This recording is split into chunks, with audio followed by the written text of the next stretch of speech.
So hello guys, welcome back to our channel. So ఈరోజు వీడియోలో ఆర్పిఎఫ్కి సంబంధించిన ఆర్పిఎఫ్ సబ్ ఇన్స్పెక్టర్కి సంబంధించిన 19వ తారీఖు 12వ నెల 2018లో జరిగిన షిఫ్ట్ 2 పేపర్ అయితే ఈరోజు సాల్వ్ చేయడానికి ట్రై చేద్దాము.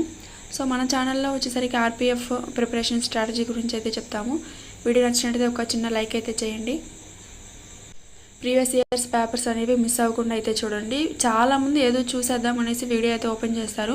సో సగంలోనే స్కిప్ చేసి వెళ్ళిపోతూ ఉంటారు. ప్రస్తుతం ఉన్న పరిస్థితులను బట్టి అయితే రైల్వే జాబ్ సాధించడంలో ఓపిక అనేది చాలా ఇంపార్టెంట్ అండి. సో నోటిఫికేషన్ ఎప్పుడుకో వస్తుంది అండ్ ఎగ్జామ్స్ ఎప్పుడుకో జరిగితే మనం పోస్టింగ్ వచ్చేసరికి దాదాపు 4 years అయితే పడుతుందన్నమాట. ఇలాంటి టైంలో మనం పేషెన్సీతో ఉండటం, ఇంకా ప్రీవియస్ ఇయర్స్ పేపర్స్ మాక్ టెస్ట్లు సాల్వ్ చేసుకుంటూ ఉండడం చాలా ఇంపార్టెంట్. అండ్ రైల్వే ఎగ్జామ్స్లో ప్రీవియస్ ఇయర్స్ పేపర్స్ అనేవి మోస్ట్ ఇంపార్టెంట్ రోల్ అయితే ప్లే చేస్తుంటాయి. ఒక వీడియోలోకి వెళ్ళిపోయినట్లయితే ఫస్ట్ క్వశ్చన్ వచ్చేసరికి a deep valley surrounded by the steep and rocky walls is known as. So ఒక డీప్ వాల్ అనమాట, ఒక పెద్ద లోయ వంటి ప్రదేశము. అది ఎలాగా ఉంటుంది అంటే మొత్తం చుట్టూ అంతా కూడా రాక్స్, చెట్లతోటి దట్టంగా లోతుగా ఉంటుందన్నమాట. అలాంటి ప్రాంతాలను ఏమంటారు, ఎక్కడ ఉంటాయి అంటే కొండ ప్రాంతాల్లో ఉంటాయి. ఇలాంటి లోయల్ని ఏమంటారంటే మనకి జార్జ్ అని అయితే పిలుస్తారనమాట. నెక్స్ట్ వచ్చేసరికి what is the ionisation constant of formic acid. So ఆ ఫార్మిక్ యాసిడ్ యొక్క అయనైజేషన్ కాన్స్టెంట్ అంటే ఏంటి? నేను ప్రీవియస్ ఇయర్ లాస్ట్ సెట్ 1లో చేశాను కదా, సేమ్ క్వశ్చన్ అయితే రిపీట్ అయింది చూడండి మళ్ళీ. సో ఆ సేమ్ క్వశ్చన్ అంటే ఫార్ములా అనమాట, అయనైజేషన్ కాన్స్టెంట్ కనుగొనమని చెప్పి మళ్ళీ సేమ్ క్వశ్చన్ అయితే రిపీట్ అయింది. కాబట్టి ఫార్మిక్ యాసిడ్ యొక్క అయనైజేషన్ కాన్స్టెంట్ ఎంత మనకి అంటే 1.8 × 10⁴ అనమాట. అండ్ నెక్స్ట్ వచ్చేసరికి can a Rajya Sabha be dissolved. రాజ్యసభని మనం డిజాల్వ్ చేయొచ్చా, తీసివేయచ్చా అంటే నెవర్, ఎప్పటికీ కూడా ఇది డిజాల్వ్ అయితే అవ్వదు అనమాట. కానీ టెన్యూర్ ఎంత ఉంటుందంటే 6 years ఒకసారి మళ్ళీ కొత్తగా అయితే ఏర్పడుతుంది అనమాట. నెక్స్ట్ వచ్చేసరికి who అడ్మినిస్ట్రేట్స్ the oath of the office to the president of India. So president of ఇండియాకి ఎవరు మనకి ప్రమాణ స్వీకారం చేపిస్తారు అని అయితే అడుగుతున్నారు. సో ఎవరు చేపిస్తారండి ఇక్కడ? Chief justice of India. And next వచ్చేసరికి in which sport is the term hat trick used. Hat trick అనే పదాన్ని దేంట్లో యూజ్ చేస్తారంటే మనకి క్రికెట్. నెక్స్ట్ వచ్చేసరికి what is the IUPAC name of malonic acid. IUPAC's names అనేవి చాలా చాలా ఇంపార్టెంట్, ప్రతి షిఫ్ట్లో వస్తున్నాయి. కొన్ని ఇంపార్టెంట్ ఐయుపాక్స్ నేమ్స్ అయితే చూసుకోండి. మెలానోయిక్ యాసిడ్ యొక్క ఐయుపాక్ నేమ్ ఏంటి అంటే ప్రొపానియోడిక్ యాసిడ్ అనమాట. నెక్స్ట్ వచ్చేసరికి the number of states in the country was reduced from 27 to dash by the States Reorganization Act of 1956. So 1956 state reorganisation act అనేది మనకి పాస్ చేశారు. ఈ యాక్ట్ ద్వారా ఏం చేశారంటే ఒక 2-3 స్టేట్స్ కలిపేసి ఒక కొత్త స్టేట్గా ఏర్పాటు చేయడం, ఈ విధంగా అయితే చేశారనమాట. అప్పట్లో మనకి ఎన్ని ఉండేవి మొత్తం అంటే 27 స్టేట్స్. ఆ తర్వాత స్టేట్ రీఆర్గనైజేషన్ యాక్ట్ 1956 వచ్చిన తర్వాత కొన్నిటిని మెర్జ్ చేసేసి మనకి 14 స్టేట్స్ అయితే తీసుకొచ్చారనమాట. మళ్ళీ 14 కాస్త ఏమైంది, ఇప్పుడు 29 స్టేట్స్గా మారిపోయింది. ఆ తర్వాత ఏమైంది, మళ్ళీ 28 స్టేట్స్ ప్లస్ 8 యూనియన్ టెరిటరీస్గా మారిపోయింది అనమాట. అండ్ నెక్స్ట్ వచ్చేసరికి which of the following secreted by thyroid gland. Thyroid gland ద్వారా ఎటువంటి రసాయనం అనేది మనకి సీక్రెట్ అవుతుందని అయితే ఇచ్చాడనమాట. థైరాయిడ్ గ్లాండ్ నుంచి ఏ రసాయనం మనకి విడుదలవుతుందంటే క్యాల్సిటోనిన్. క్యాల్సిటోనిన్ అనేది మనకి థైరాయిడ్ నుంచి విడుదలవుతుంది. సో కొన్ని ఇంపార్టెంట్ గ్లాండ్స్ అవి సీక్రెట్ చేసే మనకి రసాయనాలు అయితే చూసుకోండి. నెక్స్ట్ వచ్చేసరికి till when did the first national emergency proclaimed in October 1962 continue. అంటే ఫస్ట్ నేషనల్ ఎమర్జెన్సీ అనేది ఎప్పుడు చేసినారు మనకి అంటే October 1962లో అయితే తీసుకొచ్చారు. అంటే మనకి ఇండియా చైనా వార్ ఆ టైంలో అనమాట. అది ఎప్పటి వరకు కంటిన్యూ అయింది అంటే నేషనల్ ఎమర్జెన్సీ మనకి 1968 వరకు కూడా కంటిన్యూ అయిందనమాట. అండ్ నెక్స్ట్ వచ్చేసరికి కలరీయ పట్టు ఈజ్. కలరీయ పట్టు అంటే అసలు ఆ పదం ఏంటి, దేనికి సంబంధించిందంటే material art of Kerala. Material art of Kerala, కేరళకి సంబంధించిన ఒక మెటీరియల్ ఆర్ట్ అనమాట, ఒక అల్లకాలు కుట్లకు సంబంధించింది అనమాట. సో నెక్స్ట్ వచ్చేసరికి who is the father of the microbiology. మైక్రోబయాలజీని దాని యొక్క ఫాదర్ పితామహుడు ఎవరనేది అడుగుతున్నారు. లాస్ట్ ఇయర్లో మనకి ఏమొచ్చిందంటే బ్యాక్టీరియాలజీకి ఎవరు మనకంటే రాబర్ట్ కోచ్ అనమాట. ఇప్పుడు మైక్రోబయాలజీకి ఎవరంటే యాంటోనీ వాన్ లీవెన్హాక్.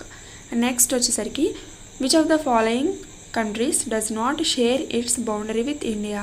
సో ఇండియా కొన్ని స్టేట్స్ వచ్చేసరికి ఇండియాతోటి బౌండరీస్ అనేవి పంచుకొని రాష్ట్రాలు ఏమిటి, స్టేట్స్ ఏమిటి అని అడుగుతున్నారు. ఇక్కడ వచ్చేసరికి మనకి ఆప్షన్స్ బట్టి హాంకాంగ్ అనమాట. ఈ హాంకాంగ్ అనేది మనకి చైనాలో ఒక సిటీ అనమాట. అండ్ మిగతావి నేపాల్, భూటాను ఈ విధంగా అయితే ఇచ్చారనమాట. బంగ్లాదేశ్ ఇవన్నీ కూడా మనకి ఇండియాతో సరిహద్దు దేశాలే. బట్ ఈ హాంకాంగ్ చైనా కూడా ఇండియాలో కొంత భాగం పంచుకుంటుంది. బట్ హాంకాంగ్ సిటీ కాబట్టి ఇది లోపలికి ఉంటుంది చైనాలో, అందువల్ల ఇది ఇండియాతో బోర్డర్ అనేది పంచుకోదు.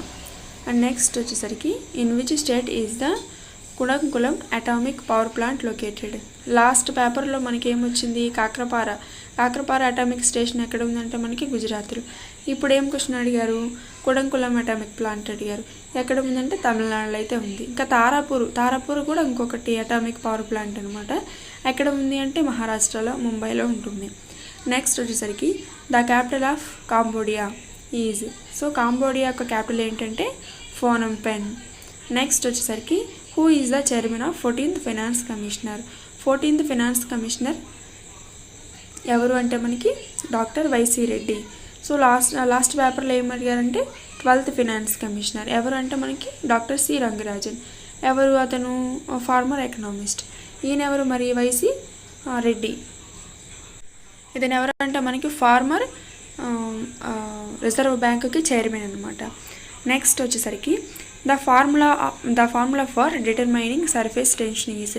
సర్ఫేస్ టెన్షన్ యొక్క ఫార్ములా ఏంటి అంటే మనకి force per length. So force per length గుర్తుపెట్టుకోండి, వెరీ వెరీ ఇంపార్టెంట్ ఇటువంటి ఫార్ములాస్ అనేవి ఫిజిక్స్లో. నెక్స్ట్ వచ్చేసరికి the capital of Sikkim is. Sikkim యొక్క క్యాపిటల్ ఏంటి అంటే మనకి గ్యాంగ్టాక్. ఇండియన్ స్టేట్స్ యొక్క క్యాపిటల్స్ అయితే గుర్తుపెట్టుకోండి. అండ్ కరెన్సీస్ కానీ ఇంకా సమ్ కంట్రీస్ క్యాపిటల్స్ కానీ ఈ విధంగా కొన్ని ఇంపార్టెంట్ టాపిక్స్ అనేవి పదే ప్రతి ఒక్క పేపర్లో అయితే అడుగుతూ ఉన్నారు. నెక్స్ట్ వచ్చేసరికి the unicellular elongated shapes found in the epidermal cells that observe water and minerals from the soil are known as.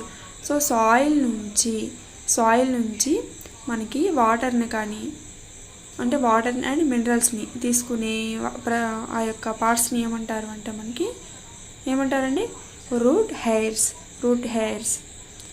And next వచ్చేసరికి where is the head quarters of the steel authority of India limited located. Steel authority of India located SAIL అంటారు. So SAIL అంటే ఏంటి, steel authority of India located. Maharatna companies అనమాట. ఇవన్నీ కూడాను 9 అయితే ఉంటాయి, very very important. వీటిల్లో ఇంకా గెయిల్, ఎన్టీపీసీ, సో ఈ విధంగా కొన్ని ఇంపార్టెంట్ అయితే ఉన్నాయి. వాటి యొక్క ఫుల్ ఫామ్స్, అవి లొకేటెడ్ అయిన ప్లేసెస్ కూడా నేర్చుకోండి. అండ్ అక్కడ ఎక్కువగా ఏం చేస్తారు, ఏం ప్రొడ్యూస్ చేస్తారు, అండ్ అవి ఎప్పుడు స్థాపించారు, ఫస్ట్ ఏం స్థాపించారు, న్యూగా ఏం కన్స్ట్రక్ట్ చేసినారు, ఈ విధంగా కొన్ని ఇంపార్టెంట్ రిలేటెడ్ టాపిక్స్ మనకి మహారత్న కంపెనీస్ గురించి అయితే చూసుకోండి. నెక్స్ట్ వచ్చేసరికి which of the following players is not associated with హాకీకి సంబంధించిన ప్లేయర్ కాని వాళ్ళు ఎవరు అంటే మనకి లోరీ ఎంసిల్ లోరీ. ఇతను ఎవరంటే మనకి గోల్ఫర్ అనమాట. గోల్ఫ్ ఆడుతూ ఉంటారు, ఇతను గోల్ఫ్ ప్లేయర్ అనమాట, లోరీ ఎంసిల్ లోరీ. నెక్స్ట్ వచ్చేసరికి water level below the surface is known as the. So surface కంటే తక్కువ ఉన్న వాటర్ లెవెల్ని ఏమంటారంటే మనం వాటర్ టేబుల్ అని అయితే అంటారనమాట. ఇవి క్వశ్చన్స్ అన్నీ కూడా కొంచెం కన్ఫ్యూజ్గా ఉంటాయన్నమాట. మనకి లాస్ట్ ఇయర్ పేపర్ అనేది ఆర్ఆర్బీ కండక్ట్ చేసింది. క్వశ్చన్స్ అనేవి కొన్ని మిస్టేక్స్ కూడా ఉన్నాయన్నమాట. సో ఎగ్జాక్ట్ పేపర్ అనేది నేను ఇక్కడ టైప్ చేసి పెట్టాను మీకోసం, కాబట్టి కొంచెం క్వశ్చన్స్ అటు ఇటు ఉన్నా అడ్జస్ట్ అవ్వండి. నెక్స్ట్ వచ్చేసరికి which Indian state has its own separate constitution. So separate constitution దేనికి ఉంది, అబ్వియస్లీ ఇది అందరికీ తెలిసే ఉంటుంది, జమ్మూ అండ్ కాశ్మీర్ అనమాట. ఆర్టికల్ 370 ప్రకారం దీనికి దాని యొక్క ఓన్ కాన్స్టిట్యూషన్ తయారు చేసుకునే రైట్ అయితే వచ్చేసింది. నెక్స్ట్ వచ్చేసరికి in which country does the Mississippi river flow. Mississippi river ఎక్కడ ఫ్లో అవుతుంది అంటే మనకి యునైటెడ్ స్టేట్స్ ఆఫ్ అమెరికా యుఎస్ఏలో ఫ్లో అవుతూ ఉంటుంది అనమాట. Where has the painted sculpture of Ravana shaking Mount Kailash been founded. So Ravana shaking Mount Kailas ఎక్కడ ఉంది అని అయితే అడుగుతున్నారు. ఎక్కడంటే Ellora caves. And Ellora caves కూడా మనకి యునెస్కో వరల్డ్ హెరిటేజ్ సైట్స్లో ఉన్నాయన్నమాట. నెక్స్ట్ వచ్చేసరికి who has authored the book title yuck against odds. Yuck against odd అనే బుక్ ఎవరు రాశారు, ఏ స్పోర్ట్ పర్సన్ అంటే మనకి సానియా మీర్జా అనమాట. సో లాస్ట్ పేపర్లో కూడా వచ్చింది, అంటే ఈ క్వశ్చన్ అనే కాదు రిలేటెడ్ టాపిక్ అనమాట. సో యాక్ అగైనెస్ట్ ఆడ్ అనే స్పోర్ట్ పర్సన్ అయిన సానియా మీర్జా అయితే రాశారు. నెక్స్ట్ వచ్చేసరికి who is the first citizen of India. First citizen of India అని ఎవరిని అంటారు మనకి ప్రెసిడెంట్ ఆఫ్ ఇండియా. నెక్స్ట్ వచ్చేసరికి which of the following Indian sport persons received the Rajiv Gandhi Khel Ratna Puraskar in 2018లో మనకి రాజీవ్ గాంధీ ఖేల్ రత్న అవార్డు ఎవరికి వచ్చిందంటే సైకో మీరాబాయి చాను అండ్ విరాట్ కోహ్లీకి. మీరాబాయి చానుకి, విరాట్ కోహ్లీకి. మీరాబాయి చాను ఎవరంటే మనకి వెయిట్ లిఫ్టర్ అనమాట, విరాట్ కోహ్లీ మనకి క్రికెటర్. అండ్ నెక్స్ట్ వచ్చేసరికి where did the Pagalpanthi Satyagraha take place. Pagalpanthi Satyagraha ఎక్కడ జరిగిందంటే మనకి బెంగాల్లో అయితే జరిగింది. నెక్స్ట్ వచ్చేసరికి when did the Indian constitutions come into force. Very easy question. ఎప్పుడు వచ్చింది మనకి ఇండియన్ కాన్స్టిట్యూషన్ అమల్లోకి అంటే 26 జనవరి 1950లో అనమాట. అండ్ నెక్స్ట్ వచ్చేసరికి at which of the following places was Pune Sarvajanik Sabha formed. Pune Sarvajanik సభ ఇక్కడ పేరులోనే ఉందన్నమాట. ఎక్కడ జరిగిందంటే పూణే మహారాష్ట్రలో అయితే జరిగింది. నెక్స్ట్ వచ్చేసరికి what is the atomic number of the aluminium యొక్క అటామిక్ నెంబర్ ఎంత అంటే మనకి 13 అనమాట. సో ప్రతి పేపర్లో కూడా అటామిక్ నెంబర్స్ మీద ఒక క్వశ్చన్ అయితే పడుతుంది. అండ్ నెక్స్ట్ వచ్చేసరికి where did the revolt of Sangram Sangma takes place. Sangram Sangma అనే రివోల్ట్ ఎక్కడ జరిగిందంటే మనకి అస్సాంలో అయితే జరిగింది. నెక్స్ట్ వచ్చేసరికి which resolution was passed in the Lahore session of Congress in December. So last పేపర్లో ఏం అడిగారంటే మనకి లాహోర్ సెషన్ ఎక్కడ జరిగింది అని అయితే అడిగారు. ఎక్కడ జరిగిందంటే మనకి లాహోర్లో జరిగింది. ఎప్పుడు జరిగిందంటే 1929లో జరిగింది. ఇప్పుడు ఈ పేపర్లో ఏం క్వశ్చన్ అడిగినారు అంటే లాహోర్ సెషన్లో ఏం పాస్ చేసినారు అంటే పూర్ణ స్వరాజ్ అనే రిజల్యూషన్ మనకి పాస్ చేశారనమాట. నెక్స్ట్ వచ్చేసరికి in which year was the no confidence motion first introduced in the Lok Sabha. No confidence మోషన్ని ఎప్పుడు మనకి పాస్ చేశారంటే లోక్సభలో. ఎప్పుడు అంటే 1963 టైంలో. అండ్ నెక్స్ట్ వచ్చేసరికి ఆచార్య కృపాలాని అయితే తీసుకొచ్చారనమాట. ఎప్పుడు జరిగిందంటే ఇది ఇండియా చైనా వారు జరిగిన మరుసటి సంవత్సరమే జరిగిందనమాట. నెక్స్ట్ వచ్చేసరికి who among the following served as the president for 2 consecutive terms. So 2 consecutive terms అంటే పక్కపక్కనే 5 years + 5 years వెంటనే చేసిన వాళ్ళు ఎవరు అంటే ప్రెసిడెంట్గా మనకి రాజేంద్ర ప్రసాద్ అనమాట. ఎక్కువ కాలం మనకి ప్రెసిడెంట్గా ఉన్నవారు రాజేంద్ర ప్రసాద్.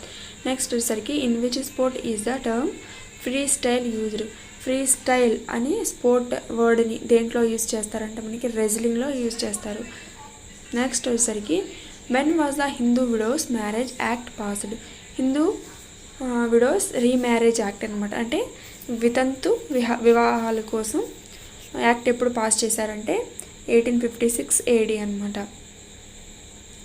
అంటే మనకి ఫస్ట్ సిపాయిల తిరుగుబాటు ఆ టైంలో అయితే మనకి హిందూ రీమ్యారేజ్ విడో యాక్ట్ అయితే తీసుకొచ్చారనమాట. సో ఇలాంటి కారణాల వల్లే అనమాట మనకి రివోల్ట్ అయితే జరిగింది. అండ్ నెక్స్ట్ వచ్చేసరికి what is the nickname of the Anil Kumble. Anil Kumble యొక్క నిక్నేమ్ ఏంటి మనకి అంటే జుంబో అని అంట. ఇతను ఎవరంటే అనిల్ కుంబ్లే అనే అతను మనకి రెజ్లింగ్కి సంబంధించిన అతను. అండ్ అతని యొక్క నిక్నేమ్ వచ్చేసరికి జుంబో అనమాట. స్పోర్ట్ పర్సన్కి సంబంధించిన నిక్నేమ్స్ కూడా గుర్తుపెట్టుకోండి. నెక్స్ట్ వచ్చేసరికి in which ocean is Java trench located. Java trench ఎక్కడ ఉందంటే మనకి ఇండియన్ ఓషన్. అండ్ నెక్స్ట్ వచ్చేసరికి when did the geographical indications of goods registration and protection act come into effect. So మనకి జియోగ్రాఫికల్ ఇండికేషన్స్ ఆఫ్ గూడ్స్ అనమాట ఎప్పుడు తీసుకొచ్చారు అంటే ఎప్పుడు మనకి ఫోర్స్లోకి వచ్చిందంటే 1999. నెక్స్ట్ వచ్చేసరికి the full form of SLR is. SLR అంటే ఏమిటి అంటే స్టాట్యుటరీ లిక్విడిటీ రేషియో. నెక్స్ట్ వచ్చేసరికి the Indian constitution provides. So Indian constitution ఏం ప్రొవైడ్ చేస్తుంది అంటే కింద ఇచ్చిన ఆప్షన్స్ ప్రకారం మనకి సింగిల్ సిటిజన్షిప్ అంటే ఒక భారతీయుడికి ఒక సిటిజన్షిప్ మాత్రమే ఉంటుందన్నమాట, ఒక పౌరసత్వమే ఉంటుంది. నెక్స్ట్ వచ్చేసరికి by whom was the Hathigumpha inscription engraved. ఎవరి చేత హాతీగుంప ఇన్స్క్రిప్షన్ అనేది రాయబడింది అంటే మనకి కారవేల. నెక్స్ట్ వచ్చేసరికి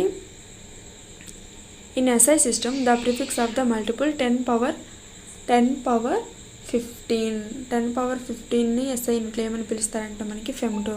లాస్ట్ వీడియోలో కూడా చెప్పాను 10 పవర్ 18 అయితే వచ్చింది, దాన్ని ఆక్టో అని పిలుస్తారు. 10 పవర్ 15 ఏమో ఫెమ్టో అని పిలుస్తారు. What is the name of the currency of Iran. Iran యొక్క కరెన్సీ ఏంటి అంటే మనకి ఇరానీ రియాల్. నెక్స్ట్ వచ్చేసరికి what is the distance and between the sun and Venus. సన్కి వీనస్కి మధ్య ఉన్న డిస్టెన్స్ లాస్ట్ పేపర్లో కూడా వచ్చిందండి సేమ్ క్వశ్చన్. సన్ అండ్ మార్స్కి 277.92 సంథింగ్ మిలియన్ కిలోమీటర్స్ అనమాట. ఇప్పుడు ఎంత అంటే 108.2 మిలియన్ కిలోమీటర్స్ అనమాట. అంటే వీనస్ అనేది కొంచెం దగ్గరలో ఉంటుంది కాబట్టి డిస్టెన్స్ అనేది తక్కువగా ఉంది. నెక్స్ట్ వచ్చేసరికి by whom was the book title Brihat Samhita been written. Brihat Samhita ఎవరు రాశారంటే మనకి వరాహమిహిర. నెక్స్ట్ వచ్చేసరికి which term is used in the foreign exchange market for the situations when the value of domestic currency begin today fall in the comparison to the foreign currency. దీన్ని ఏమంటారంటే devaluation అని అయితే అంటారనమాట. And next వచ్చేసరికి who has the author of the book title ఆటమ్ ప్యాంచర్ నక్షా. So who was the author of the book. So ఈ book పలకడం కూడా చాలా కష్టంగా అయితే ఉంటుందన్నమాట. ఆటమ్ ప్యాంచర్ నక్షా అనే బుక్ని ఎవరు రాశారంటే మనకి కాళీ ప్రసన్న సింగ్. సో ఇది అప్పటి టైంలో అంటే 2018 టైంలో ఉన్న కరెంట్ అఫైర్ అనమాట. ఇదైతే స్కిప్ చేయొచ్చు. ఇప్పుడు మనకి 2024లో ఉన్న దాని ప్రకారం బుక్స్ ఆథర్ చూసుకుంటే సరిపోతుంది. నెక్స్ట్ వచ్చేసరికి by whom was neutron discovered. So neutron ఎవరి చేత డిస్కవర్ చేయబడిందంటే మనకి జేమ్స్ చాడ్విక్.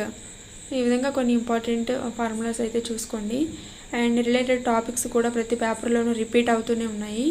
వీడియో ఎవరైతే ఫుల్గా చూసారో వాళ్ళైతే ఓపికతో ఒక లైక్ అయితే చేయండి. సో వీడియో వాచ్ చేసిన thank you so much. Bye bye.